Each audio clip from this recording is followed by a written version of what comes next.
Hello and welcome to another episode of VRChat the podcast, where I am now trying to talk like Kenpai. No, hey, I've never had that, Josh, and together we are nothing.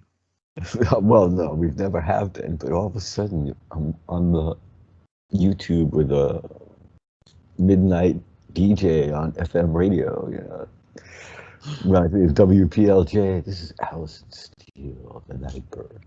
You know what I mean? Yes.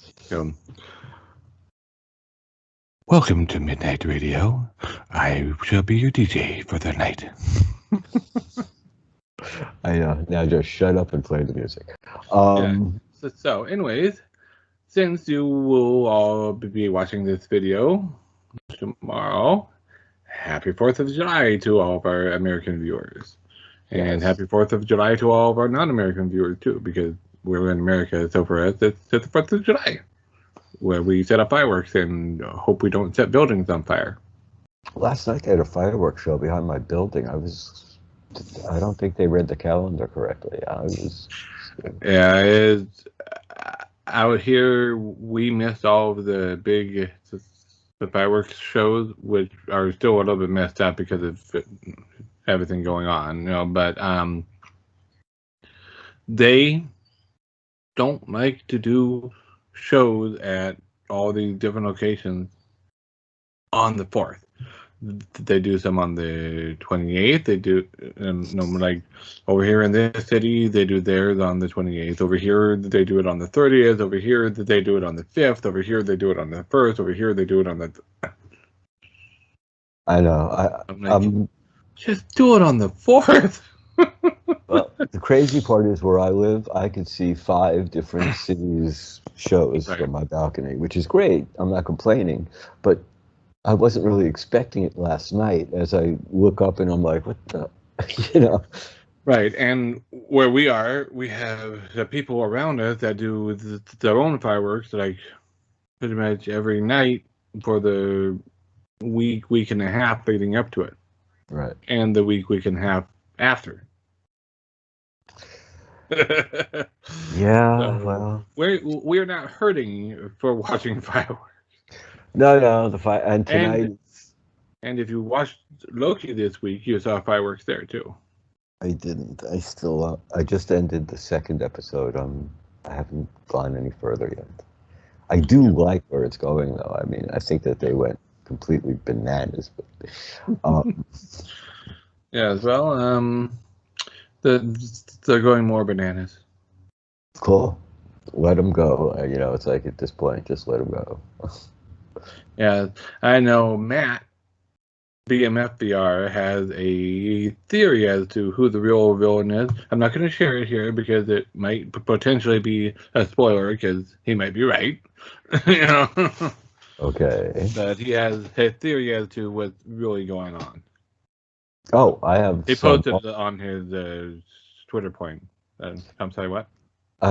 I said that I believe those theories will change per episode as the writers probably decide. Well, his theory was based on this most recent episode. So, okay. Which you have not watched yet, so. No.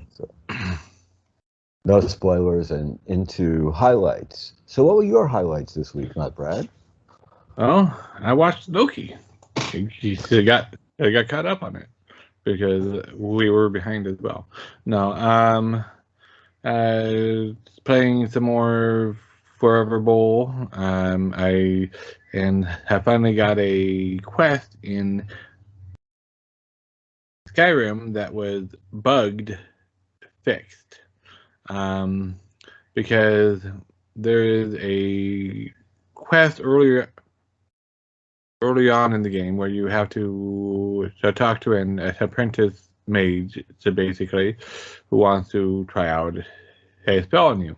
It turns you green, and you have to wait a few in-game hours, and then talk to her again after it wore off. But I guess I was not lined up with her right, or I had something in the way, or something, so it didn't hit me properly. So it never wore off, and I 100 game hours later, you know.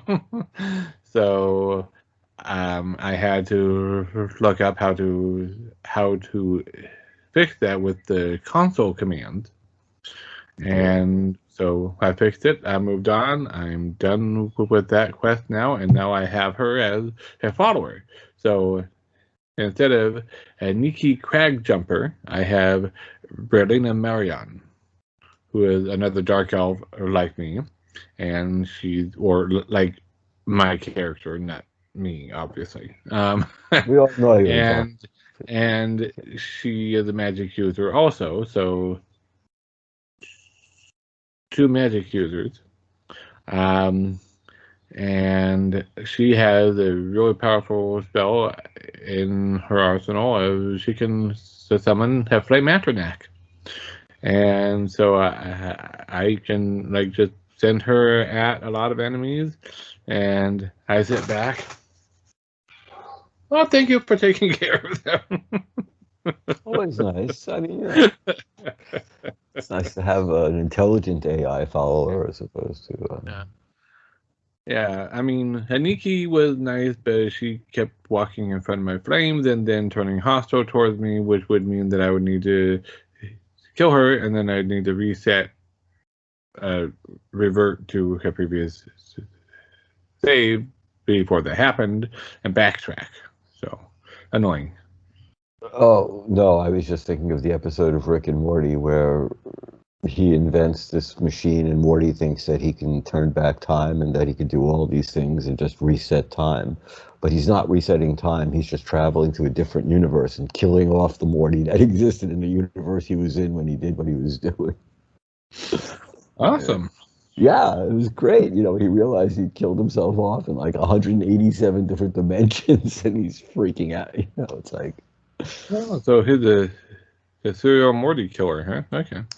Well, Rick fixed it at the end, you know, but he taught Morty his lesson. 178,000 times. It was vicious. I'm not saying Rick's a good teacher. I'm just saying you're gonna learn. You will learn. So, anyways, what highlights do you have now, Josh? Okay, well, I played a round of Demio with the Rat King. Unfortunately, we were only a You party. have the Rat King as a fellow player?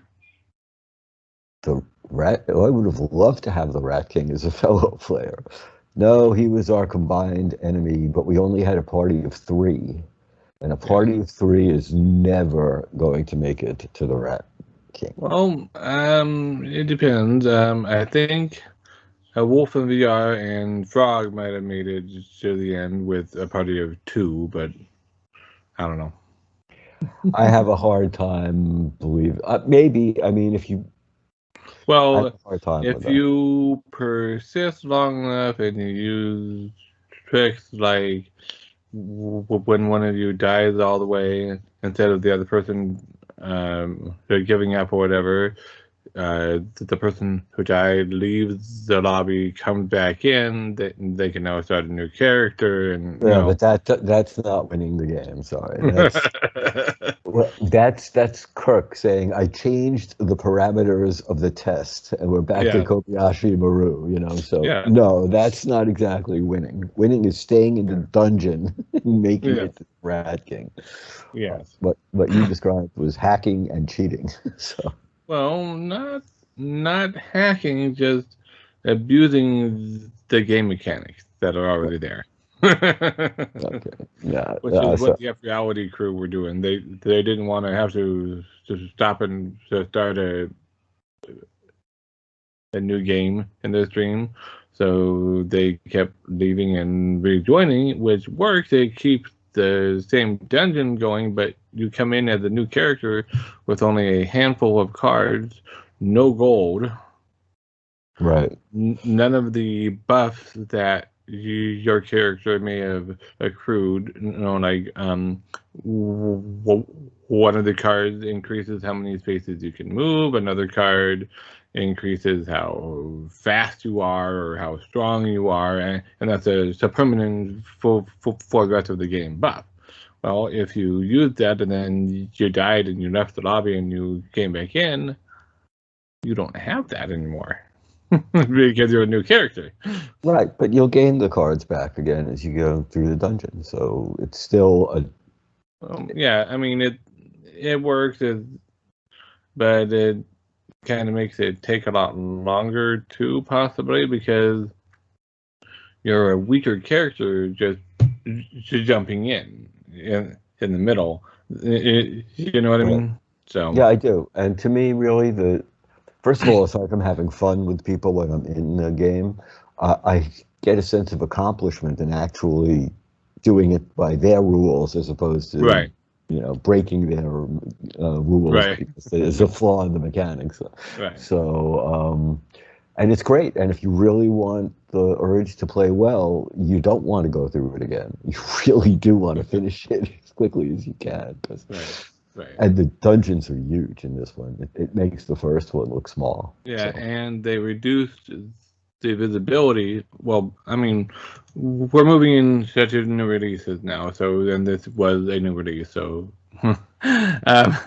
but the dungeons are huge, filled with a lot more enemies, And a lot and more they gold. reduced what?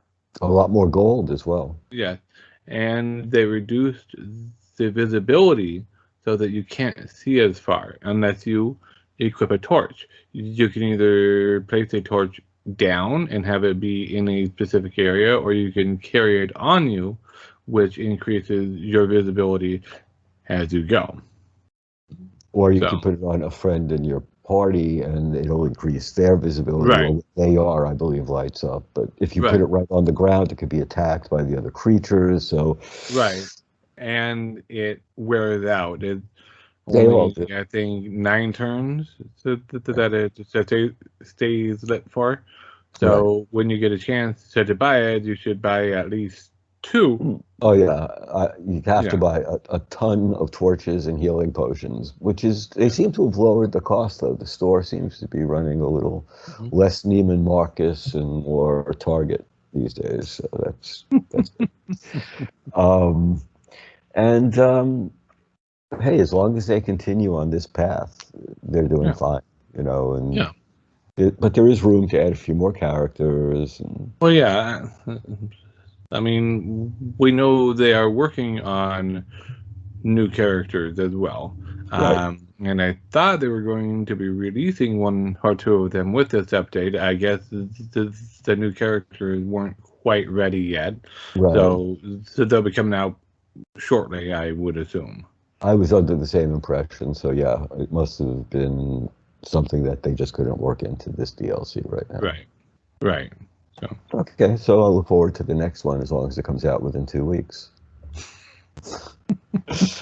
So moving on to Chess Club, the other actual new release. So this one was just an expansion, but it kind of sort of feels like it's a little bit of a new game because of all the changes as well. Right. But Chess Club, where you can play chess with other people online in VR. But not just chess. You could play chess with the animations, Demio-like, in your Stonehenge setting, and I think they're adding more settings in the future. Yeah. So, yeah, I mean, there's already been an update to it. I don't know what the update entails, but there's already been an update to it. It supports hand tracking. It supports saving your game state. And this might be what the update has for, because there were a few people complaining that you had to have internet access to play the game because it saves everything in the cloud, and I guess it wasn't doing any local saving. So the update may be to add local saving so that if you are offline, it stores it locally, and then it uploads it when you get back online. Hopefully. So, we'll see. But the cloud save enables you to play, a play-by-post version of chess. So, kind of like how Suro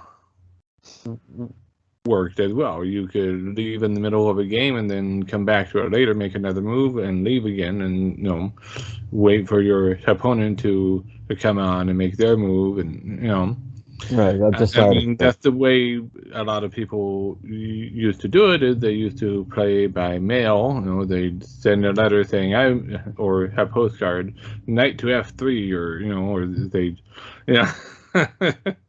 Right. So, No, I understand. It was like, but still, the idea of being able to play chess in a different environment, since chess is chess. I mean, but yeah. One thing that's bothering me a little bit is I mean, it could be me misremembering the rules of this one, but I haven't been able to make en passant work. Where you can capture as you are moving upon the initial two pieces. Right. So it's not working. Either that or I am misremembering the proper way of doing it.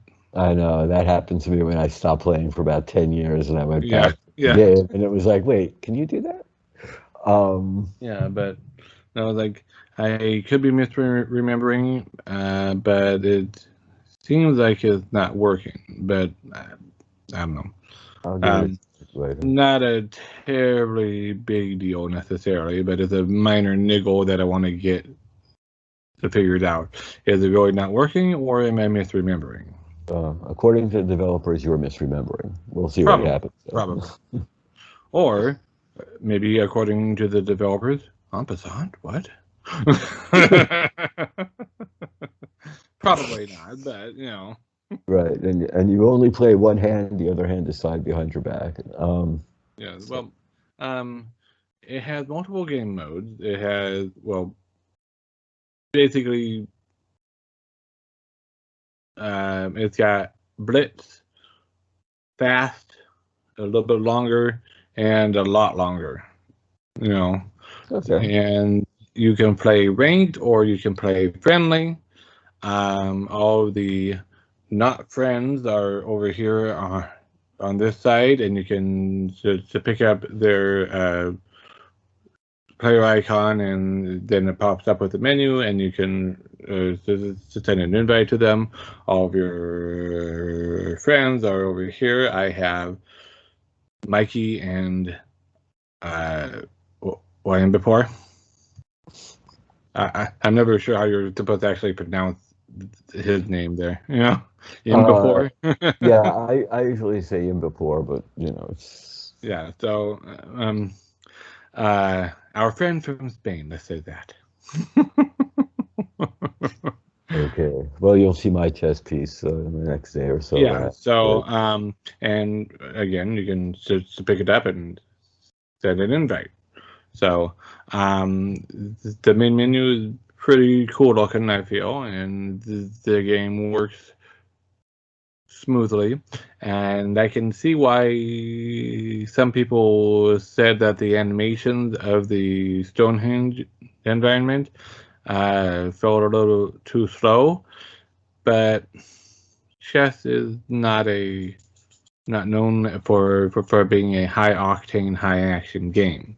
So I was going to say, if you saw Harry Potter when they played Wizard's chess, it wasn't that they were running across the board so much as taking their time to demolish the enemy. So. Right, and the only thing where the animation could pose a problem is I think that the timer is. I haven't paid attention, but so I don't know if the turn timer keeps going until the animation is done, or if it stops as soon as you make your move. Interesting. I believe that it stops as soon as you make your move, and then the animation is like a little intermission between your move and the opponent's move. It has to be, otherwise why make it ranked if you can't hit that? Right. Well, yeah. Well, there is no thing that you right. hit. It just automatically Exactly. That's why I'm saying Yeah. it has to stop the Yeah. timer automatically. It can't just Right. like. Right. So, anyways, it's fun. It's chess. If you don't like chess, you're not gonna like this. For the price of an animated chess set. Right. If you like chess, it's great. You can play chess with your friends in VR and not have distractions and have cool animations. And, it's another place to hang out and not have to shoot people. Yeah, and they'll be making more environments and all that stuff as well. So. Right. And it's not that you're going to play chess all that much more often, although you might. And they are adding the school to teach you the chess. Hopefully that won't be an in-app subscription purchase. Yep. And it is using ranking, so it could be used for actual tournaments, perhaps, because they're using the Glico system of rating. Right. So, which is one that's actually used in actual chess tournaments and whatnot, I believe. So, it will be interesting to see where it goes with it. Yeah. So, let's move on to one of the lesser quality new releases. Ooh, Tarzan. Come, Tarzan, meet Jane. Pretty. You knew exactly where I was going with that.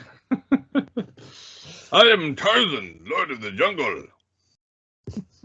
And that's all I know. Look out for that tree. Oh, wait, sorry. That's kind of what it feels like.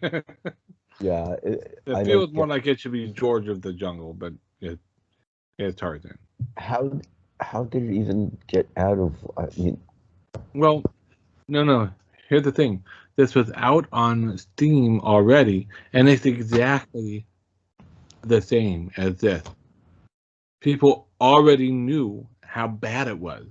Right, they knew it was coming out to a 2-star rating before they released it. It's like, why didn't they do this through App Lab or something else other than the curated store? Unless you just want to make a mockery of the curated store at this point. And just, I don't know. I mean, seriously, at this point, half the good games are on App Lab or SideQuest, and the other. I know. It's really a shot in the dark with some of the games that are being curated. Yeah, I mean, this probably got passed because it meets all of the technical requirements. That's mostly what they are concerned about, is the technical requirements. No? Okay. Well, that would pretty much do away with App Lab. Well, I mean, App Lab has to meet technical requirements as well, but it's not as stringent in meeting of the requirements. Mm-hmm. With the official store, they have to have Oculus people get access to it to beta test it and to find bugs and whatnot, and they don't necessarily care about is it a good quality game? They just care, is it meeting our requirements? Yeah, I found that out with Solaris. Yeah. So. Anyway, you were talking about the multiple new releases coming in July. Well, we have a couple of new things. There was also Madrid Noir that was released this week. This is a 45-minute movie experience, basically, where a little girl, her grandpa died, and she starts having dreams, or she starts investigating or whatever, and it turns into a noir-like mystery. So, in Madrid, in a cute animated way, would kind of take some of the noirness out of it, I would imagine, but this is why I gave up following you a few minutes ago. It was like, okay. And last but not least, Stanford VR Tour, which is not the actual name of it. There's actually the virtual becomes real or something like that, but it's out on Steam now as a free thing.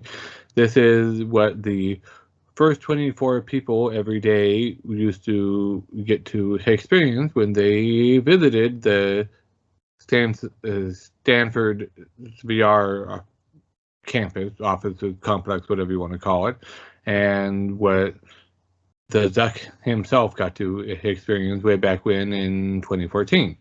This is, so some of what's in here is what he experienced there, but digitally remastered and brought over such a Unity and whatnot. And some of it is new since then. But it's a thing where you have a volumetric video of Jeremy Bailenson in front of you, talking to you. And you get to go through really brief recreations of some of the various Stanford VR experiments. Mm-hmm. So, and it's a cool little intro to the psychological, social psychology, and medical, type of VR stuff, Mm-hmm. So something we've never discussed. Yeah. So it is cool. It's free. If you have a PC capable of doing VR, it's free on Steam. So feel free to go check it out. I was able to check it out, and it's pretty cool. It's pretty short, but it's a intro teaser trailer demo thing. So basically, Gotcha. So. 45 minutes is pretty long for an intro, teaser, trailer, demo thing. So yeah, I would not really want to spend much more time than 45 minutes. Well, anyway. The 45 minutes with the Madrid Noir. This one is okay. Yeah, Madrid Noir is the movie with cute animated things. Right. No, right. Well, that didn't make any sense before this one. Yeah, it's a noir story about a little girl investigating her grandfather's death, basically. Right. And what's not interesting about that? How cute. So, moving on to upcoming titles, we have Sam and Max coming next week, I do believe, on July 8th. July 8th, Sam and Max, psychedelic entertainment for the whole family. Yeah. You can join the free something, to freelance to police or something like that. So, and you recruit and they put you through various tests. So, it should be interesting. All I can say is, if you liked Trover, you're probably going to like Sam and Max. If you didn't like Trover, you're probably not going to like Sam and Max. From my experience, anyway, in prior Sam and Max games. Okay, yeah. I mean, I like zany and fourth wall breaking and just out of the blue sort of humor, but Trover also had humor that I didn't appreciate. So I'll probably be skipping this, but yeah, I was going to say Sam you and Max. will be skipping it, but you probably won't get around to it until November. November, Q4 of 2023, maybe. I'm just going to check. Okay. God, one day I really have to start doing this more often. It's crazy because when I get involved in a game, it's like Demio, which is hours, like we were talking. And then after that, you're not playing again for a while. You have a headache. And jumping into the other game requires you to have an hour or two to be able to play uninterrupted in order to be able to enjoy it. And sometimes it's a little difficult to... Yeah, well, with all the interruptions you got going on constantly from your friends on the phone, I'm surprised you have any time for doing VR. Well, I can't help it. You're the one that hears the phone ringing. It's not excuses. But yeah, it does get kind of weird. And sometimes I do just turn off my phone and jump into VR. And I do. Now it's even worse because I got a pair of really good noise canceling headphones. So now I don't hear anything when I stick those on. And it's like, well, that's the only way to do it sometimes, I know. So, jumping ahead a couple weeks, Walkabout Mini Golf is coming to Steam on July 15th. So it will be on PC VR, in the Steam store, as well as in the Oculus store. So why did you that jump is over good the sniper? because I didn't jump over or jump over that's next in the list. But it's coming out before. Yeah, So you're just I'm doing this doing in an order. arbitrary ordering. I got it. Okay, I realize that just now. So this coming next week as well is Waltz of the Wizard, Natural Magic.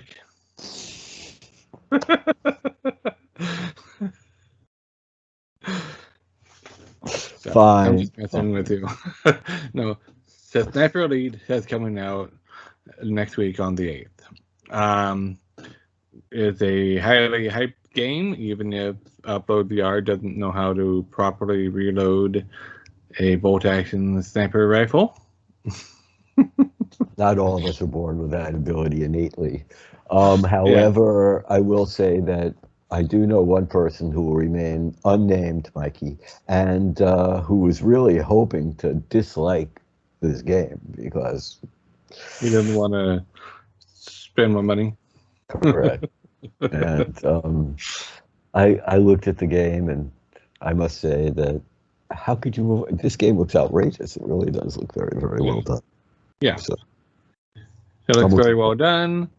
Looks like, honestly, it looks probably, hopefully, I mean, it's too early to say before actually trying it, but it looks like it might be better than Medal of Honor was. right, exactly. Which was pretty messed up to coming out, obviously, but but still, we're looking at potentially the first real true AAA right. West seller. Like people will go out to get it because of it. Maybe, not sure. Maybe, yeah.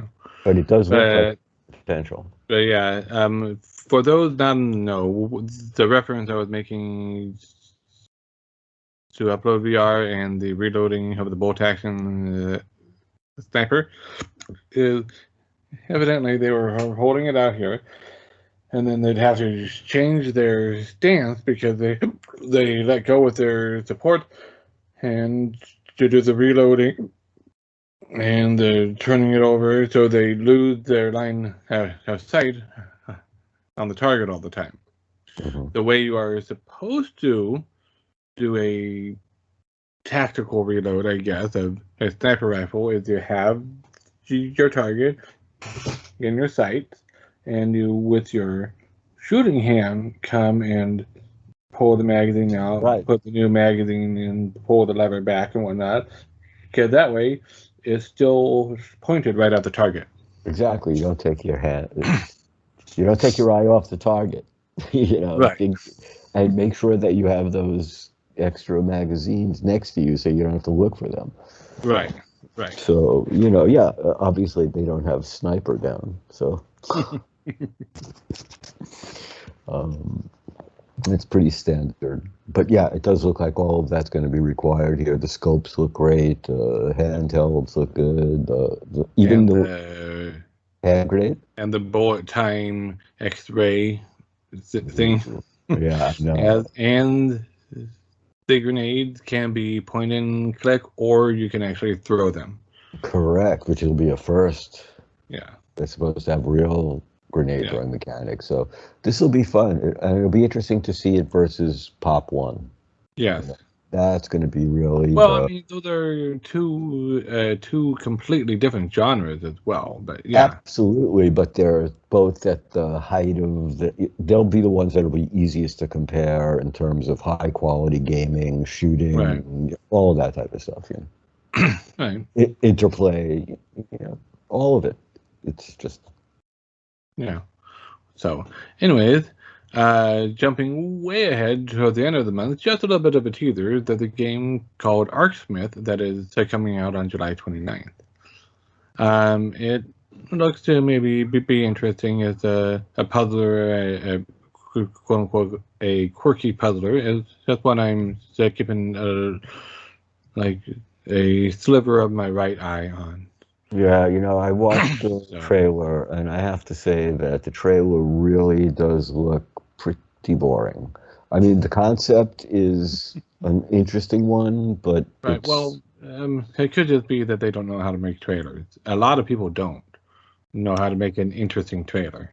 Well, I'm hoping that's the case because these people excel at not making interesting trailers. So if it's a good game, these guys are the ones you want to make the least interesting trailer available to you. I watched it and I'm just thinking, okay, so you have to take your dominoes and sort of put them together and then aim them at the enemy ship and blow it up. But you don't know what you're really doing, and it's some cartoonish looking character that's telling you, like, yeah, I mean, I haven't really looked into it a whole lot yet, but it's one that sounded interesting and one that I wanted to make sure I had as an upcoming title because it is upcoming, and that's part of what we do here. But it makes Gravity Lab look like a 5-star production put out by NASA. Compared. It is put out by NASA. Well, let's just say that Tarzan will have competition if this game looks like it. Maybe. I don't know. I mean, as I mentioned, I haven't really looked into it a whole lot yet. It's just something that I saw on the radar, and from the description of it, not having actually seen anything of it yet. Yeah. So watch the trailer. That'll okay. So, also coming out next week, we have Waltz of the Wizard Natural Magic. I was not joking about that. I know. I saw that. It is coming out on July 6th, though evidently on Tuesday. It's an update to the original game, obviously, not a brand new game. And you get to be outside of the area where you were before, and there's new things to do, new magic, new interactions. So, cool. Yeah. I'm looking forward to it. Yeah, I mean, they always do a good job with what they've got in the game, so, hey, I'm looking forward to see what's new. And last but not least, Zombieland for PC VR is coming out on July 9th. It's already out on the Quest, obviously, but now it's coming out for PC. It's not doing the best on the Quest. I mean, to me, it looks like the zombie shooter. It's like, okay, guys, we only have 24, so yeah, we could. Yeah, but how many zombie shooters on the Quest have a mombi? 3. 3. I don't know. They have a mom zombie that they actually call mombi. That they actually call mombi? Yes. No. Okay. But you could tell that at one point before their premature demise and Well, no. This was animation. Your mom is a zombie in this game, evidently. You want to step closer and say that, buddy? No. Good.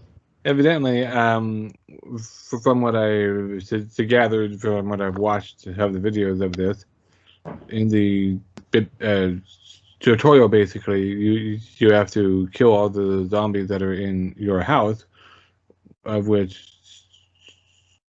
2 of those zombies are your dad and your mom. And you have to and kill mom is referred to as Mombi. And dad?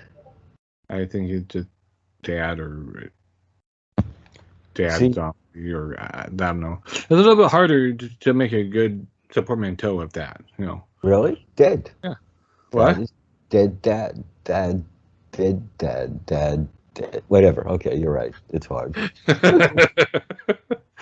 And there's a whole slew of other games that are coming to PC VR that were already on the Quest. I didn't want to try to go through all of them because that would make for a 3-hour show. And we are not Gilligan's Island.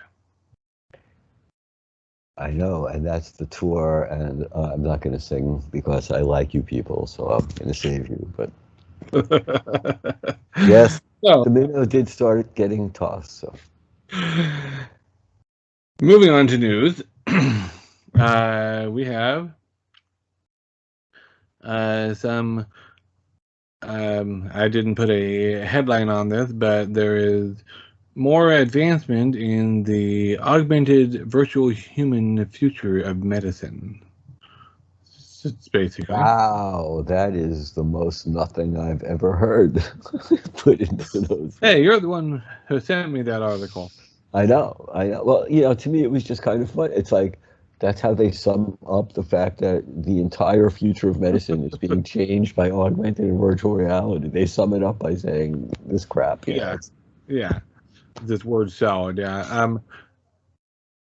So basically, they highlight 3 companies in the article that are working on augmented reality and virtual reality in the surgical theater.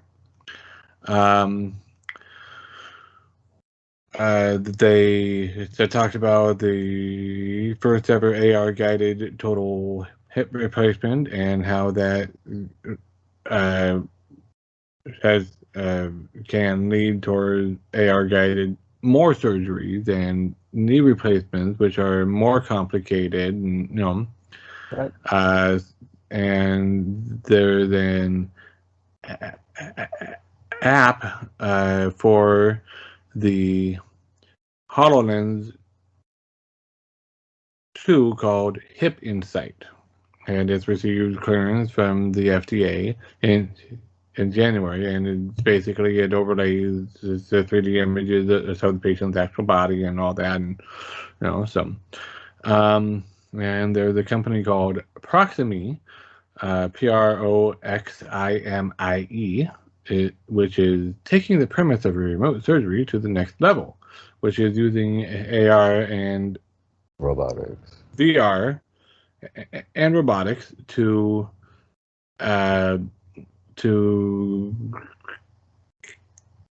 kind of be an AR and VR Doctors Without Borders. Right, of course. So, makes sense. Operating in a country across on the other side of the world, or at the very least being able to see what they are seeing and to guide them. Mm-hmm. But actually, the virtual environment makes even more sense for them to be overlooking, and they'll make it work. However, they're going to, because there's going to be different equipment that's going to have to be read digitally. Right. I mean,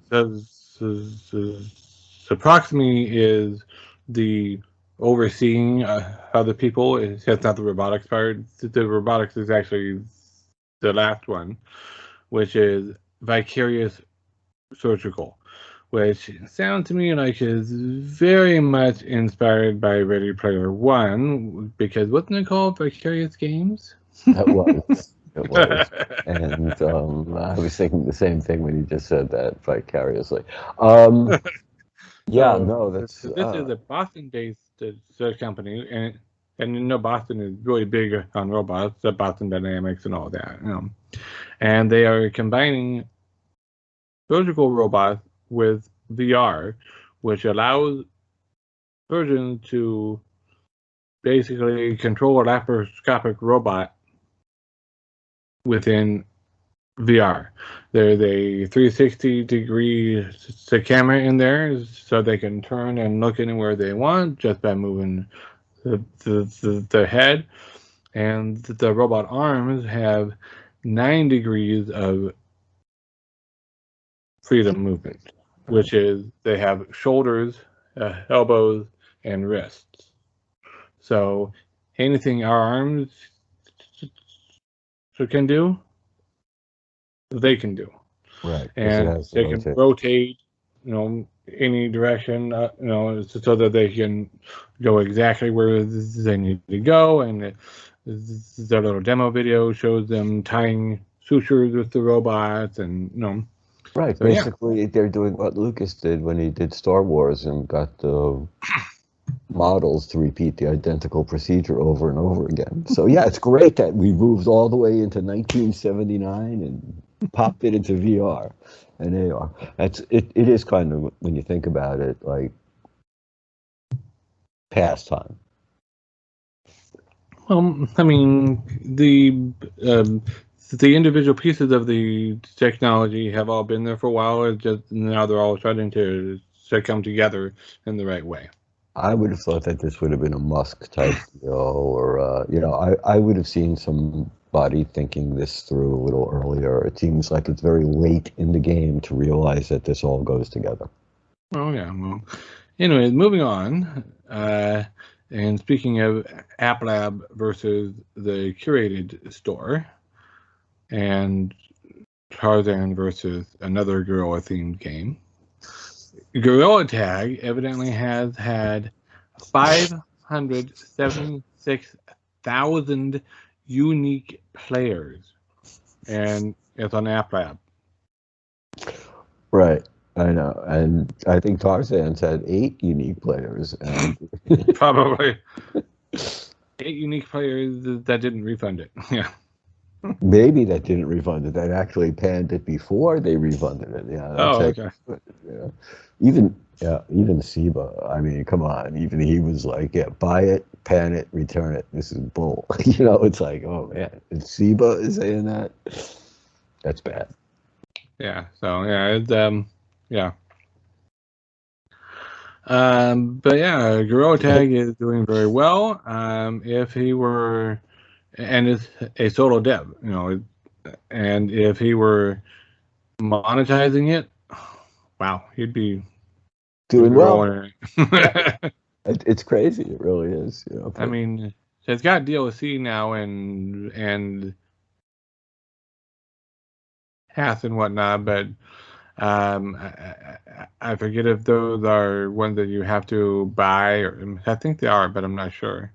But I mean, it's a fun game, and it was kind of a labor of love, and it took off. Right.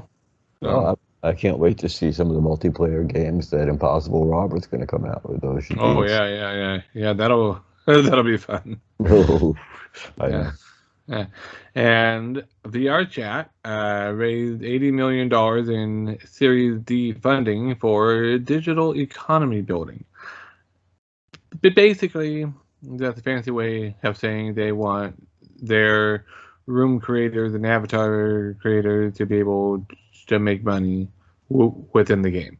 So just like Rec Room made a way, so they're working on just building that into VRChat as well. So good luck to them. Yeah, I saw their spokesperson opening her, one of their spokespeople, the YouTuber who is opening the tact suit from VHaptics.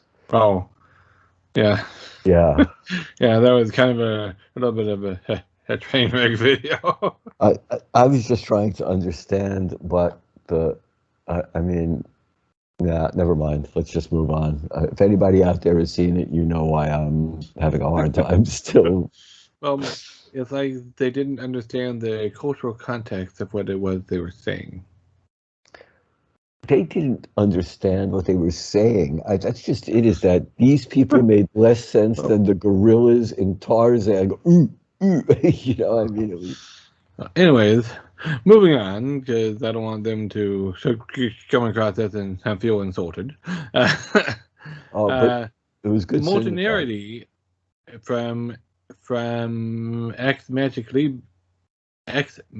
Leap people has come out of stealth mode, but it's still a mystery as to what it is. I know, so why talk about it? Well, because it is interesting. It's kind of. It's a company that's working on the Killer MR app. That, just like Magic Leap, where they came from, they say, "We are finally building what everyone in this domain has been hoping for, a company and product focused on limitless productivity that unshackles human-computer interactions from the limitations of space and time. We want to create the perfect environment for innovation, collaboration, and communication." So, do we know what it is? Yeah, it sounds like it's a virtual environment. Sounds like it's a virtual environment. Hello, virtual office. Whoa. Yeah. Honestly, it sounds like spaces. It sounds like teams. It sounds like all of that. stuff. Yeah, You know, so exactly. Yeah.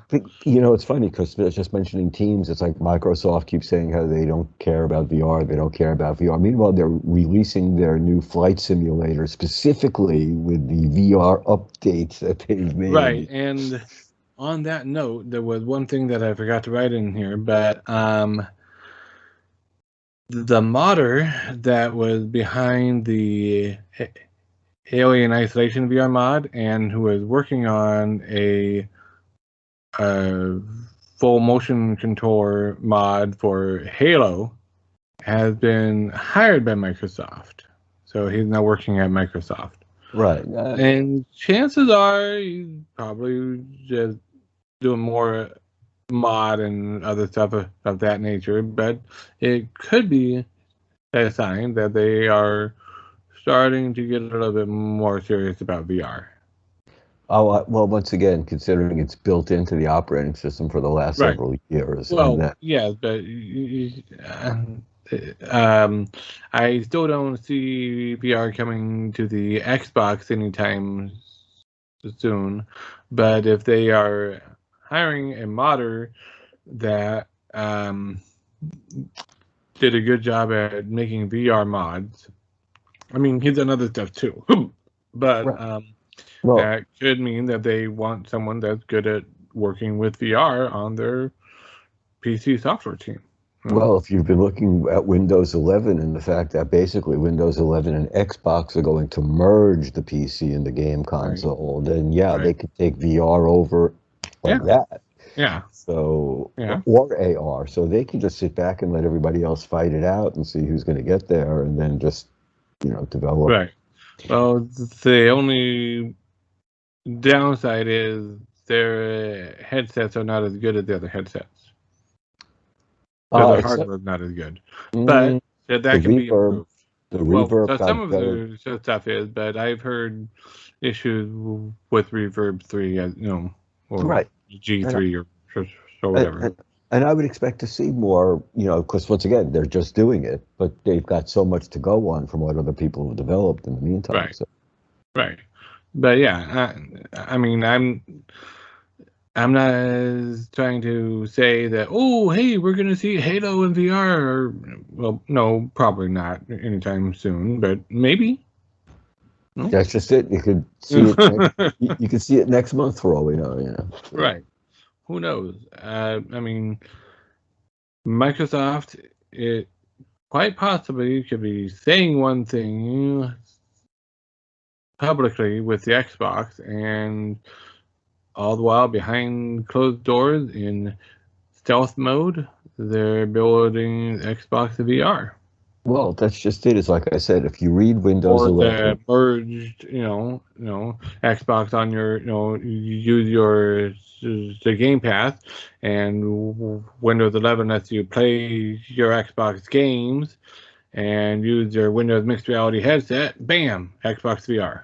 You know? Right, exactly, and that's what I'm saying. And it also Windows 11 is going to run Google Apps, which makes it how much Daydream stuff. Now you can run Daydream and Cardboard as well. Well, and then the Wii, and I'm going to go out and get the Atari 2600 VCS that they put out with, what, 3 good games and 42 crappy ones? I mean... Sorry, I had to. Sorry. No, I understand. So, anyways, that brings us to the end of our Untethered show, and we must once again return to the tetheredness of day. That was good. This has been the Night Ranger. Good night. Ranger. Now, once again, have a happy 4th of July. If you made it this far, thank you for watching. Make sure to let your friends know that they need to come like and subscribe and hit that notification bell icon. Otherwise, you are going to set off aerial fireworks inside of their living room. And you don't want to do that. Take my word for it. So, all right. Have fun. Bye. Bye.